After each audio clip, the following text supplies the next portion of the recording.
Assalamualaikum warahmatullahi wabarakatuh. Perkenalkan nama saya Amanus Mawardani dari Prodi Ekonomi Syariah dengan NIM 2020-46, kelas divisi A1. Di sini saya akan mempresentasikan apa yang dimaksud dengan al-ijarah. Al-ijarah berasal dari kata al-ajru yang arti menurut bahasanya adalah al-iwad, yang arti dalam bahasa Indonesianya ialah ganti dan upah. Secara etimologi, sejarah bermakna menjual manfaat. Secara terminologis, ijarah adalah transaksi atas suatu manfaat yang mubah berupa barang tertentu atas dijelaskan sifatnya dalam tanggungan dalam waktu tertentu. Rukun ijarah. 1. Ada orang yang menyewakan suatu barang atau muajir dan mutajir. Ada akad antara penyewa dan yang menyewakan, ada ijab qabul, ada upah, ada manfaat baik antara pihak yang menyewakan dan pihak menyewa. Syarat ijarah. Kedua pihak yang melakukan transaksi, ijarah sudah dewasa atau balik dan berakal sehat, tidak mabuk. Kedua pihak yang melakukan transaksi memiliki kerelaan dan tidak didasarkan suatu paksaan dari pihak manapun. Harus jelas adanya, harus halal sesuai syariat Islam, menjadi hak mujar atas izin pemiliknya, harus diinformasikan secara terang dan jelas. Jenis-jenis ijarah ada dua, yaitu satu ijarah manfaat dan kedua ijarah pekerjaan.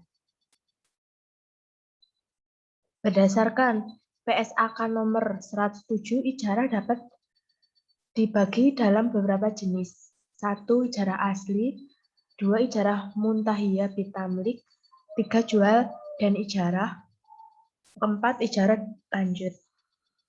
Pembatalan ijarah dapat berakhir atau dibatalkan apabila terjadi permasalahan.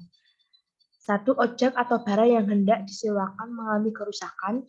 2. Objek sewa hilang atau musnah ketika masa sewa yang sebelumnya sudah disepakati oleh kedua belah pihak telah berakhir.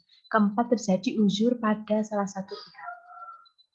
Landasan hukum ijarah berasal dari surat At-Talaq ayat 6 dan surat Al-Qasas ayat 26 dan 27. Skema pembiayaan ijarah.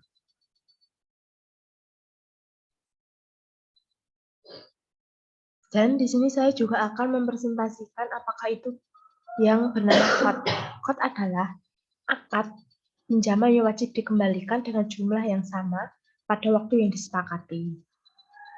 Syarat dan rukun qad. 1. Peminjam atau mutorid. 2. Pemberi pinjaman atau mukrid. Ketiga, dalam perbankan syariah, qad dijalankan sebagai fungsi sosial bank.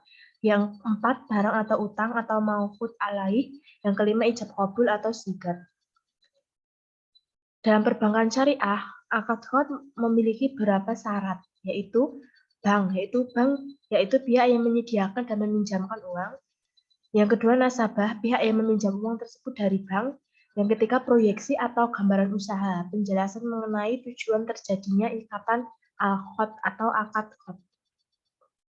Ketentuan umum akad qad, Al-Quran, nasabah al-qad, biaya administrasi dibebankan kepada nasabah. Lembaga keuangan syariah dapat meminta jaminan kepada nasabah bila mana dipandang perlu. Nasabah al-qad dapat memberikan tambahan atau sumbangan dengan sukarela. Jika nasabah tidak dapat mengembalikan sebagian atau seluruh kewajibannya pada saat yang telah disepakati, lembaga keuangan syariah telah memastikan ketidakmampuannya. Sumber dana qad. 1. Bagian modal lembaga keuangan syariah. Yang kedua, keuntungan lembaga keuangan syariah yang disisihkan. Yang ketiga, lembaga lain atau individu yang mempercayakan penyaluran infaknya kepada lembaga keuangan syariah. Fungsi qad. 1. Membantu nasabah sedang membutuhkan dana cepat. Qad Hasan yang menjadi pembeda lembaga keuangan syariah dengan lembaga keuangan konvensional. Misi sosial ini dapat meningkatkan citra positif dan loyalitas masyarakat. Macam-macam qad terdiri dari dua macam, yaitu akad qad yang berdiri sendiri dan hanya bermaksud sebagai tujuan sosial. Yang kedua, akad khot yang terjadi sebagai sarana untuk melengkapi transaksi lain yang bersifat komersial. Pengakuan dan pengukuran khot. Satu, pinjaman khot diakui sesuai besarnya jumlah dan yang dipinjamkan, biaya administrasi, bonus dan ujrah bersumber dari modal bank, biaya administrasi dan bonus atau ujrah yang dananya bersumber dari dana pihak ketiga. Landasan hukum khot berasal dari Al-Baqarah ayat 245 dan ayat 280. Skema pembiayaan khot. Di sini sudah dijelaskan. Dan selanjutnya saya akan mempresentasikan apa yang dimaksud dengan wadiah. Wadiah berasal dari wada asli syai'ah yang artinya meninggalkan atau menitipkan suatu pada orang lain dan selalu menjaga sebagai titipan murni dari satu pihak ke pihak lain, baik individu maupun badan hukum. Jenis wadiah ada dua, yaitu wadiah yang amanah. Wadiah yang asli, tidak terjadi pengubahan esensi akad. Titipan yang berlaku sesuai kaidah asal titipan yakni menjaga amanah. Yang kedua, wadiah yadomanah. Wadiah di mana penerima titipan dapat memanfaatkan barang titipan tersebut dengan seizin pemiliknya dan menjamin untuk mengembalikan titipan secara utuh setiap kala si pemilik menghendakinya. Rukun wadiah. Satu, ada ijab dan qabul. Harta atau barang bisa dititipkan hanyalah orang yang bisa disimpan. Barang yang bisa disimpan, harta atau barang yang dititipkan harus halal. Barang yang dititipkan barang memiliki nilai atau qimah. Melakukan wadiah harus ada orang menitipkan barang, orang yang dititipkan barang atau yang dititipkan, dan ijab qabul.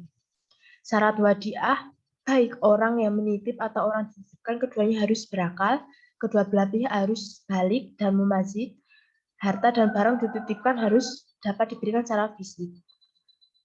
Faktor batalnya akad wadiah. Satu, meninggalnya orang yang menitipkan barang atau orang yang dititipkan barang, adanya pengembalian barang yang dari orang yang dititipkan baik sesuai permintaan orang yang menitipkan maupun tidak, apabila salah satu pihak berada dalam kondisi koma kepanjangan.